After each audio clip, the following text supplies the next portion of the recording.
Good morning and welcome. My name is Jason Betcher. I'm a pastor in the Lutheran Church in Missouri Synod. This broadcast is hosted by the Storying Discipleship Network.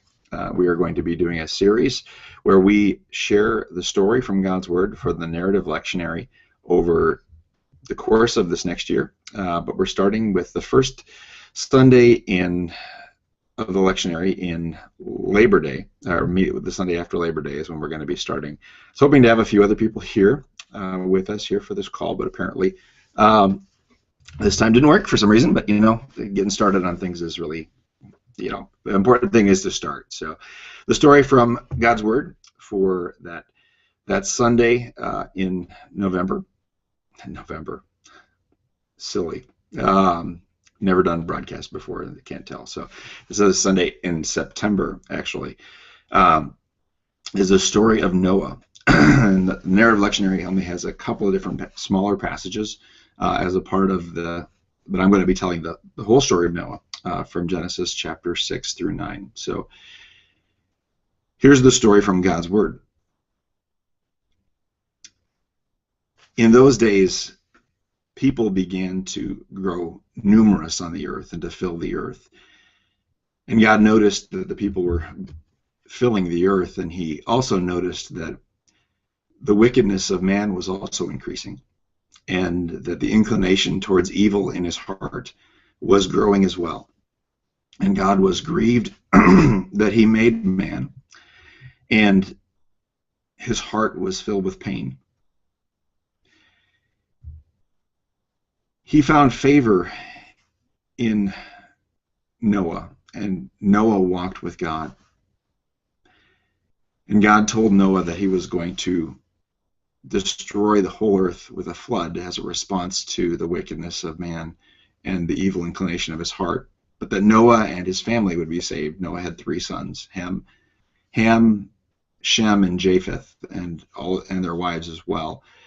That he was to build an ark, a big boat, and that he was to fill it with two of every kind of animal from the entire planet, and that they would be saved from the flood. And Noah believed God, and he obeyed what he said, and he built this ark. And when it came time for the flood to happen, God brought the animals to Noah, and he put them on the ark, and then Noah and his family all got on the ark, and God sealed the ark. And then it began to rain. For 40 days and 40 nights it rained, and the flood waters covered the earth, even so that the ark floated above the earth, even above the mountains. And he was on the ark for a little over a year. And after the flood waters receded, Noah and his family came off the ark with all the animals, and he built an altar, and they worshipped God there. And God told Noah that he would never again flood the earth and would punish man for his wickedness in this way again. And he put a rainbow in the sky, that every time it rained, that this rainbow would appear, and that he would remember his promise that never again would he do this. And that's the story from God's Word.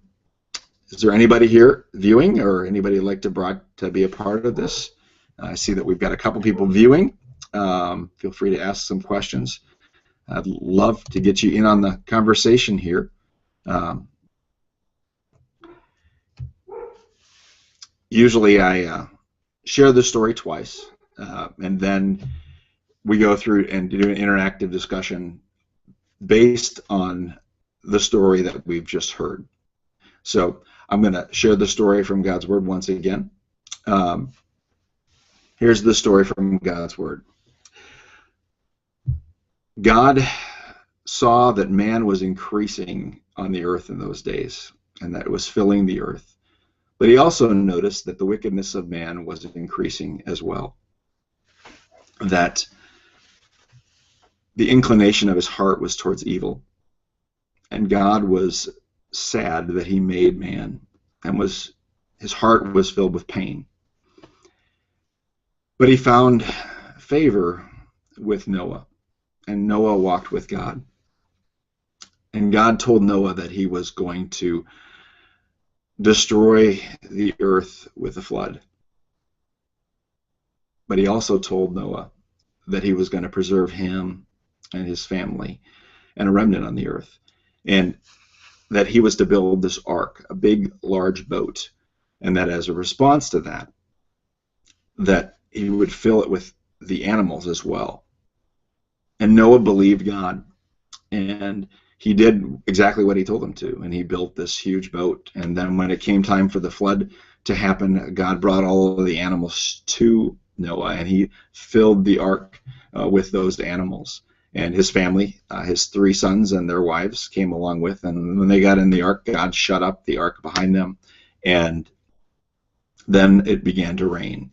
And it rained for 40 days and 40 nights, and the water lifted the boat off the ground, even to the point of being over the mountaintops. And they were in the boat for around a year. And when the floodwaters finally receded, Noah and his family came out of the boat, along with all the animals. And Noah built an altar, and they worshiped God there. Then after that, God said that he would not do this again. He would not destroy mankind because of their wickedness in this fashion, and that he wanted to give them a promise for this as well. And so he put a rainbow in the sky, that whenever it rained, there would be a rainbow in the sky, and that whenever a flood would happen or whatever it would rain, he would see this sign, and he would remember his promise not to do that. And that's the story from God's Word. So that is it for the story. I really wish we were able to get this going so that we could have several of us talk about this, and that was my intent. I know that there's a couple of people viewing this. I wish there was a way for you guys to get involved in this conversation. I'm brand new to this, so we will have to do that another time. Normally I would go through a discussion. First of all, we would have what you remember from the story. We'd begin rebuilding the story from the beginning of the story to the end of the story. And then after that, we would go through some simple pieces. What do you like in the story? What do you not like in the story? What do we learn about people in this story? What do we learn about God? And then what do we apply from this story? What is God calling to me specifically? How do I apply this story to my life? So I'm going to end this broadcast right there. Thank you for tuning in. We'll see if we can try to do this again. Like to try to have just a non-video hangout with a couple of you after this. Okay, thank you very much. Bye-bye.